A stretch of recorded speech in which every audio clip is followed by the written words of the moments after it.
What's up guys, Lou here, back with another unboxing and overview. Today I am very excited to take a closer look at the newly released Moto X from Motorola. So I realize that this device has been out for a little while and you may have seen some videos already covering it, but I thought that it would be useful to hear some of my feedback and my initial impressions having used the device for a little bit now. As you see on the back of the box, the Moto X is designed and manufactured in the United States, and that's obviously incredibly unusual for smartphones, the vast majority coming from Asia. So we're going to have to wait and see, how that all pans out, but I have to say it's probably a positive thing to bring some manufacturing, especially high-tech manufacturing, back to the US. So the first thing on top of the box is the device. You can see mine is plain old boring black, but you've probably seen images of customized color configurations. That's one of the special things about the Moto X. You've also got a little bit of paperwork here. This, of course, is the most boring part of any unboxing video, so I will tell you about some specs right now. It's packing a 4.7-inch AMOLED display, which is 720p, and some have criticized that decision to go with a lower res display. In my particular use, I didn't really feel that it was lacking too much or I was missing 1080p in any way. On 4.7 inches, it's not quite a huge deal. As you can see, they've included a double USB charger. That's a really positive thing, so you can charge two USB devices. I think Motorola is the only ones that do that.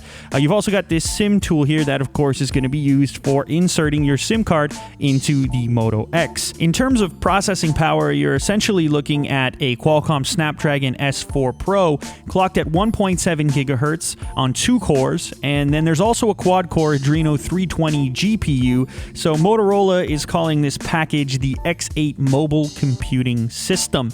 As you can see, it has this cool, almost carbon fiber looking back to it, but it's very soft touch. There's also a 10 megapixel clear pixel RGB-C camera on the back, which is capable of 1080p HD video at 30 FPS. There's also a forward-facing camera at 2 megapixels or 1080p HD video for video conferencing, Skype, etc. Now, one of the drawbacks, or perceived drawbacks on this device, is the fact that it's only got a 2200 milliamp hour battery, though Motorola is claiming mixed usage of up to 24 hours because they have implemented some power-saving features on this device. Now, one of the things that doesn't show up on a spec sheet or in a video is how a device feels to hold and use, and I have to say that the Moto X is probably my favorite handset I've ever had in the studio in terms of ergonomics, or the way that it feels to hold it. It's got a nice curved back with a soft touch material. It just fits in my hand really, really well, and the bezels on each side of the screen are so slim that it's not too wide across for an average hand. I think my hands are probably average to large, but this is pretty much the perfect size as I'd imagine it. I think 4.7 inches in a small form factor or a small frame is really the best of everything. You get one-handed operation when you need it, but then you've got a nice big screen for multimedia. I suppose the only thing people could be asking for here is possibly 1080p, but like I said, at no point using it was I like, oh damn, I'm looking at pixels now. I suppose the image is small enough that the human eye at a regular range doesn't really pick up on it too much, unless you've got a 1080p screen directly beside it, then you might start to notice it.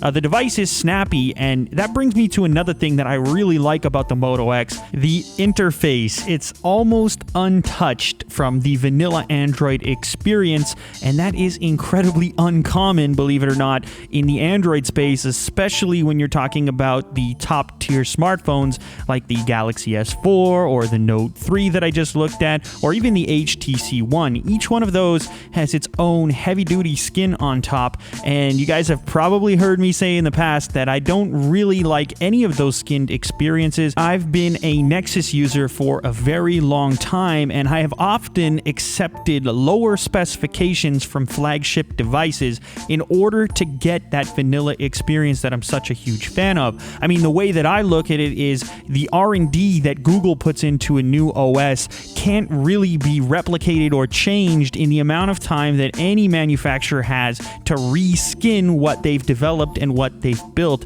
I really wish skins would just die and everybody would accept one single user interface. Well, this is not exactly that, but it is the closest you can come without going to a Nexus device. So as you can tell, that is a major plus for me as an end user and a huge fan of stock Android. Speaking of stock Android, the next Nexus, or the Nexus 5, is expected to launch relatively soon. So if, like me, you are a huge fan of these types of experiences, you probably want to wait for the Nexus 5 to come out so you can make a more informed decision as far as which one is better for you between the Moto X and the Nexus 5. For the record, the Nexus 5 is said to be built around the LG G2, similar to the last Nexus, which was built around a previous gen LG phone. As mentioned earlier, this device sports a 10 megapixel clear pixel camera. It's not the best in the business, definitely not as good as the Nokia Lumia 1020 that I'm taking a picture of here, or the iPhone 5S, but it gets the job done, and for most users that are into social photo sharing, etc., it's going to be just fine, and I don't think the drawback is big enough that it would stop me from buying the device as my daily driver.